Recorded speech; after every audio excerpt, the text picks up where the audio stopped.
આ કિસ્સામાં આટલી બધી મહેરબાની કેમ? અમારા આમ આદમી પાર્ટીના ધારાસભ્ય હેમંત ખવા પહેલા કોંગ્રેસ પાર્ટીમાં કામ કરતા હતા, એટલે આ ભાઈ પણ કોંગ્રેસી છે, એટલે બંનેના જૂના ફોટા લાવી અને ટીવીમાં એજન્ડા ચલાવવામાં આવ્યો કે આમાં શું છે શું છે શું છે. ભાઈ આસારામની સાથે પણ નરેન્દ્ર મોદીનો ફોટો છે, તો શું એનો અર્થ શું કાઢવાનો?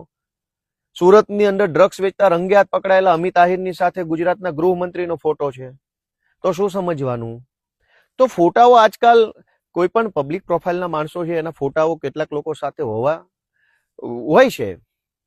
હોય છે, પણ સવાલ એ નથી કે આ કોંગ્રેસી માણસ જે જામનગરમાં આવ્યો હતો એનું કોની સાથે ફોટો. સવાલ એ છે કે પોલીસ એને એટલી બધી મહેરબાની કેમ?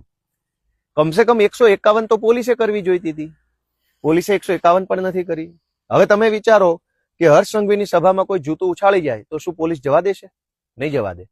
હર્ષ સંઘવી તો ફરિયાદી નહીં બને, પણ પોલીસ ફરિયાદી બનશે. શું કામ? કેમ કે એમને મેડલ જોતા હોય છે, પ્રમોશન જોતા હોય છે, હર્ષ સંઘવી સાહેબની નજરોમાં ગુડ બોય બનવું હોય છે, કેટલાક લોકોને કમરના પટ્ટા ગળામાં પહેરવા હોય છે.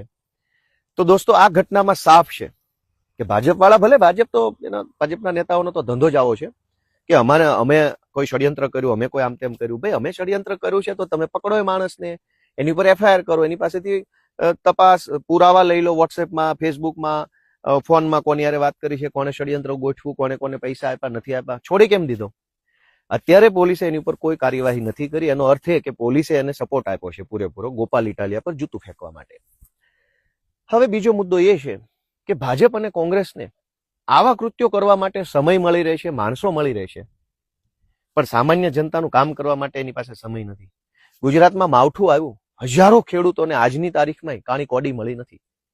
કેટલાક લોકોને થોડા ઘણા પૈસા કદાચ મળ્યા હશે એવું માની લઈએ, પણ હજારો ખેડૂતોએ ફોર્મ ભર્યા છે, કોઈના ખાતામાં પાવલી આવતી નથી.